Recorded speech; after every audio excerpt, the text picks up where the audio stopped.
اسی طرح سورہ کہف ہے، یہ بھی زبانی یاد کریں، سورہ سجدہ ہے، یہ بھی زبانی یاد کریں، اور 30واں پارہ بھی مکمل زبانی اور 29واں بھی مکمل زبانی ہے. یہ 2 پارے ہر ایک کو حفظ ہونے چاہیے، 29واں اور کیونکہ نمازوں میں پڑھے جاتے ہیں.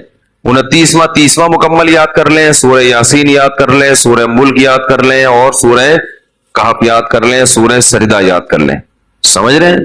سورہ واقعہ یاد کر لیں، سورہ رحمان بھی یاد کر لیں، اگر سورہ رحمان یاد کرنا ذرا مشکل ہے، سورہ واقعہ یاد کر لیں.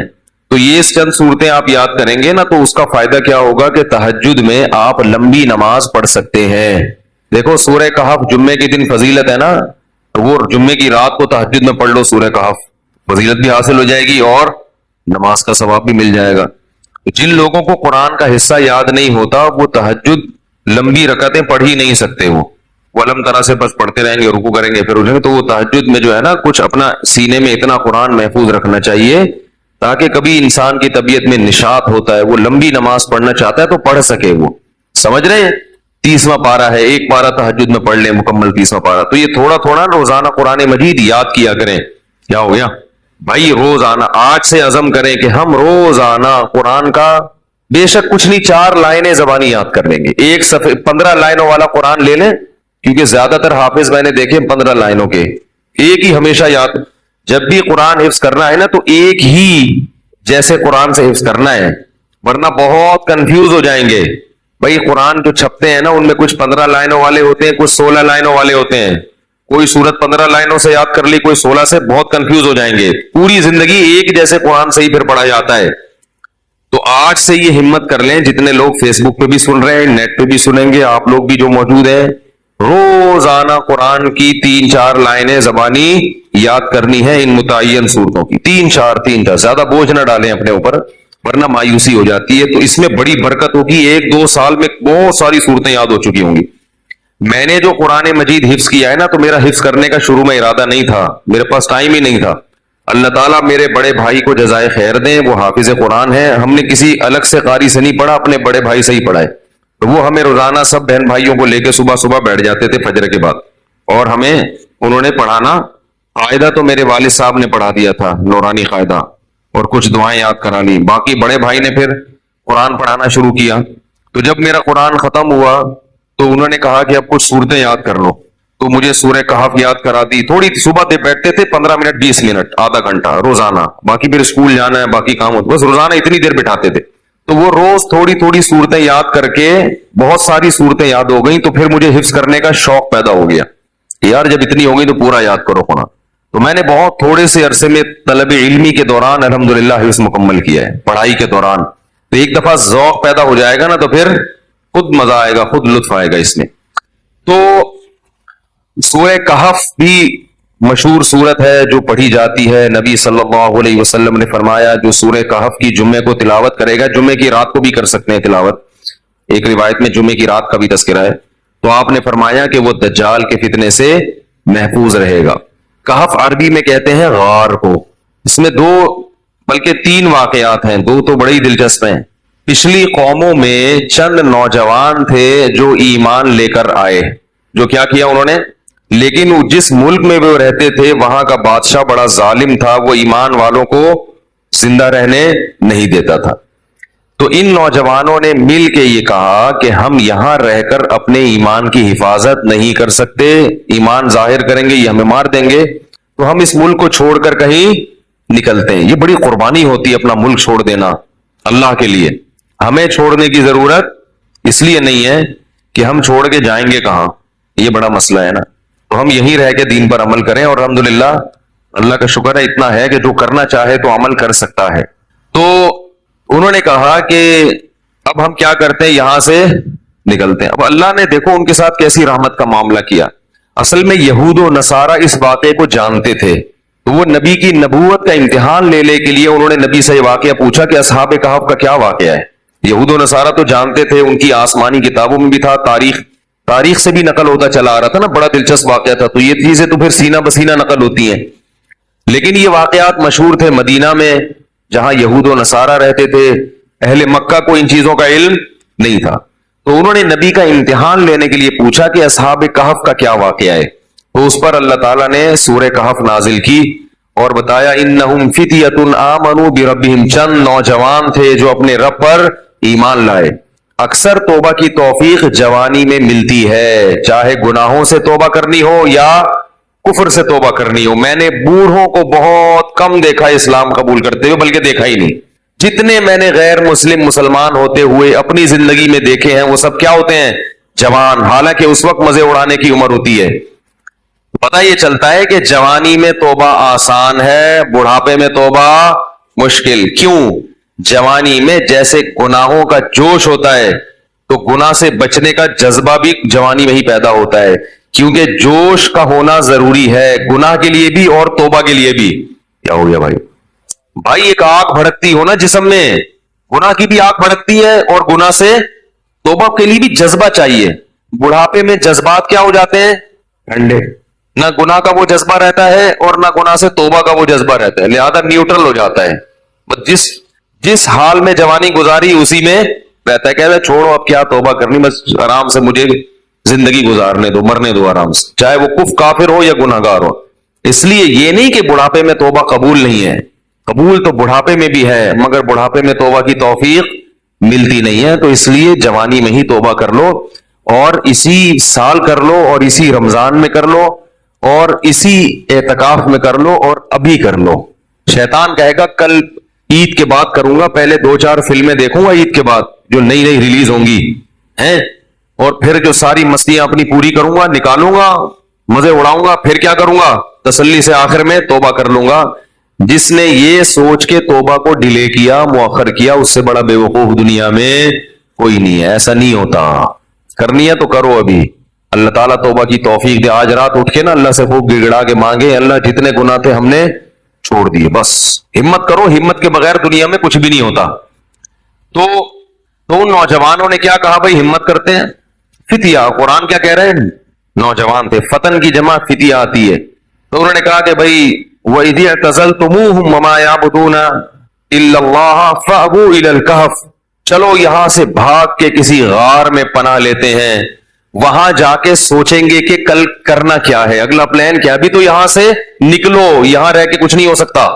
انہیں کیا پتا تھا کہ ان کی اس قربانی پر اللہ ان کو کیسا نوازنے والا ہے۔ اللہ بڑا شکور ہے، اللہ کا ایک نام ہے شکور۔ شکور پتہ ہے کسے کہتے ہیں؟ قدردان۔ آپ تھوڑا کریں اور وہ نوازے بہت زیادہ، اس کو شکور کہتے ہیں۔ تھوڑی قربانی آپ دو گے مگر وہ نوازے گا بہت زیادہ، اللہ ایسا کرتے ہیں۔ تو یہ نوجوان نکل کے گئے ہیں اور انہوں نے غار میں کیا کی؟ پناہ لی، وہاں بیٹھ چلے گئے، نیند آ گئی، سو گئے۔ ساتھ ان کا کتا بھی تھا، حفاظت کے لیے کتا رکھنا بولو بھائی جائز، بلا وجہ کتا رکھنا حرام ہے۔ نبی نے فرمایا جس نے بلا وجہ کتا رکھا روزانہ ایک قیراط اس کی نیکیاں کم ہوتی رہیں گی، ایک قیراط پہاڑ کے برابر ہوتا ہے، روزانہ اس کی نیکیاں ضائع ہوتی رہیں گی۔ اسلام میں کتا پالنا بلا وجہ جائز نہیں ہے، ضرورت کے لیے شکار کے لیے پال سکتے ہیں، شکاری کتے ہوتے ہیں نا بھی، شکار بگار کرنا ہے، یا گھر میں طوطے پالے ہوئے تو ان کی شکار کے لیے کتا رکھا ہوا ہے، تو یہ ہوتا ہے طوطوں کی حفاظت کے لیے کتے رکھنے پڑتے ہیں بعض دفعہ۔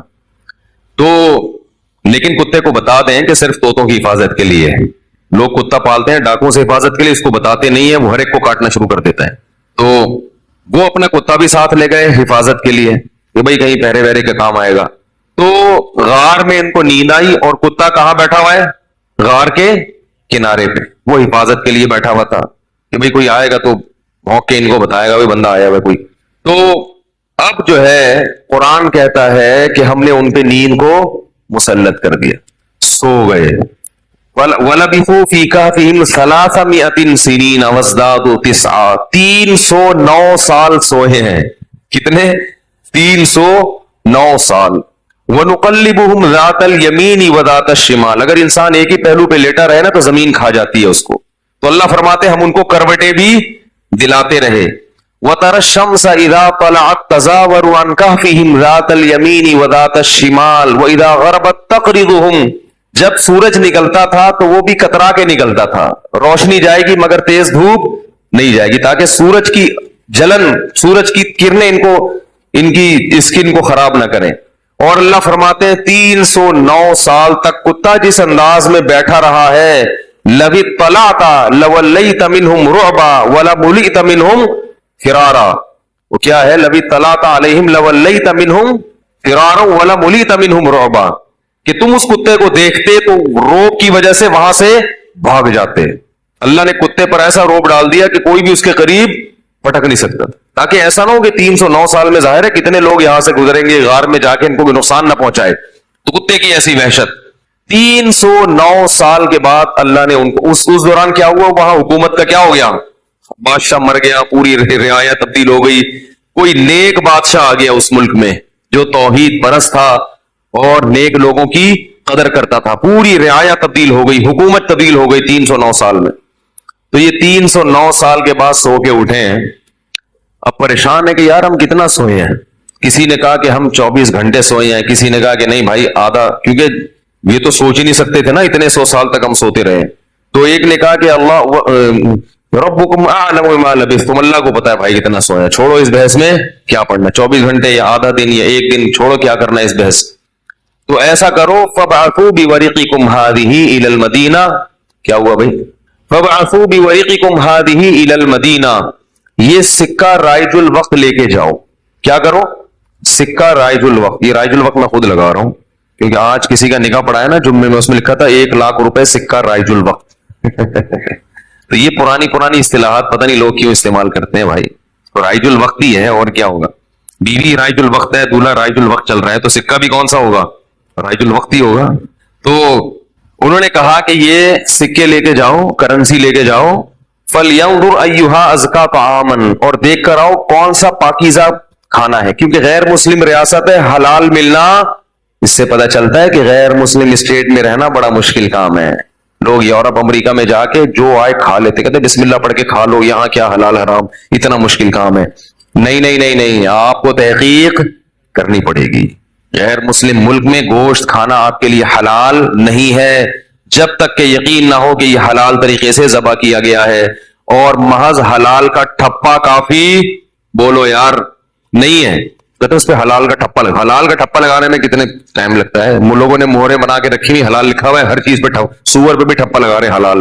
جو چیز آ رہی ہے اس پہ کیا لگا دیتے ہیں؟ حلال کا ٹھپا.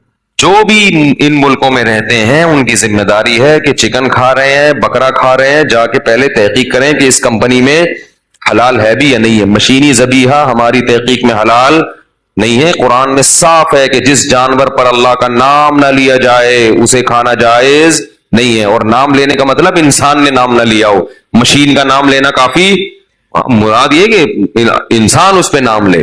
انسان کا اللہ بسم اللہ اللہ اکبر پڑھنا ضروری ہے. تو یہ بھی پاکستان کی ایک فضیلت ہے کہ یہاں الحمدللہ حلال گوشت وافر مقدار میں ملتا ہے، یقینی حلال ہوتا ہے، اپنے سامنے سے ذبح ہوتا ہے، بالکل صاف نظر آ رہا ہوتا ہے. بڑی نعمت کی بات ہے. بعض ملکوں میں شروع ہو گیا ہے لیکن جہاں بھی گیا ہوں مزہ نہیں آیا، مشکوک ہے، اطمینان نہیں ہوتا. تو فَلْيَنْظُرْ أَيُّهَا أَزْكَىٰ طَعَامًا، دیکھ کر پاکیزہ مال لے کر آؤ. جو غیر مسلم ہے پتہ نہیں مردار بھی کھاتے ہوں گے، تو حلال تلاش کرو. وَلْيَتَلَطَّفْ، اور ذرا احتیاط سے جانا. لا يشعرن بكم احدا، کسی کو پتا نہ چلے تمہارے بارے میں. چپکے سے جانا، رومال ڈال کے اور پتلی گلی سے راشن خرید کے، کھانا خرید کے لے آنا. انہم ان یظہروا علیکم یرجموکم، کیونکہ ان کو اگر ہمارا پتہ چل گیا ہمیں پتھروں سے مار کے ہلاک کر دیں گے. اتنے دشمن تھے اسلام کے. او یعیدوکم فی ملتہم، یا زبردستی تمہیں اسی دین میں لے آئیں گے. ولن تفلحوا اذا ابدا، پھر تو تم کبھی بھی کامیاب نہیں ہوگے، نقصان ہو جائے گا. ہم تو نہ اس دین میں دوبارہ جا سکتے ہیں اور نہ ہم قتل ہونا چاہتے ہیں کہ پتھروں سے ہمیں کوئی ہلاک کرے. لہذا چپکے سے جاؤ اور پتلی گلی سے واپس آئے. وہ جب چپکے سے گیا تو وہ دیکھ کے حیران ہو گیا، وہ یہ کیا ہے بھائی، یہ تو وہ علاقہ ہی نہیں ہے بھائی. تو علاقہ ہی چینج ہو گیا ہے. علاقہ کیا ہو گیا ہے؟ چینج ہو گیا ہے. سندھ والے جو ہے نا علاقے کو کہتے ہیں علاقہ، کہتے ہیں علاقے کی بات ہوتی ہے بھائی. تو وہ تو پورا علاقہ چینج ہو گیا. تو وہ حیران کہ وہ بادشاہ کہاں ہے. انہوں نے کہا کہ وہ بادشاہ تو بھائی 300 سال پرانی بات ہے، اس کے زمانے کی تو ٹرینیں بند ہو گئی ہیں. کون سے بادشاہ کی بات کر رہے ہیں؟ اس نے کہا بھائی وہ بادشاہ. انہوں نے کہا بھائی وہ پرانے زمانے کا قصہ ہے. انہوں نے پھر وہ کرنسی دکھائی. انہوں نے کہا یہ کرنسی تو 300 سال پہلے اسٹیٹ بینک نے پابندی لگا دی تھی، یہ کون سی کرنسی لے کے گھوم رہے ہو. بہرحال چونکہ تاریخی کتابوں میں نقل ہوتا چلا آ رہا تھا کہ چند لوگ تھے جو ایمان قبول کر کے ملک چھوڑ کر چلے گئے تھے. تو پھر انہوں نے اس کو بھی بلایا اپنے باقی ساتھیوں کو, پھر تحقیق ہوئی تو لوگوں کو یقین آ گیا کہ یہ اللہ نے کیا کیا ان کے ساتھ, ایک کرامت کا معاملہ کیا ہے کہ چونکہ یہ ایمان لائے تھے تو اللہ نے ان کو اس بادشاہ کے شر سے بچانے کے لیے 300 سال بعد والے جہان میں منتقل کر دیا ہے. تو اب لوگ ان کے عقیدت سے ہاتھ پاؤں چومنے لگے اور وہ بڑا ان کی جو ہے نا عقیدت اور محبت کرنے لگے, اور ان کے انتقال کے بعد وہاں انہوں نے لوگوں نے ایک مسجد بنائی اللہ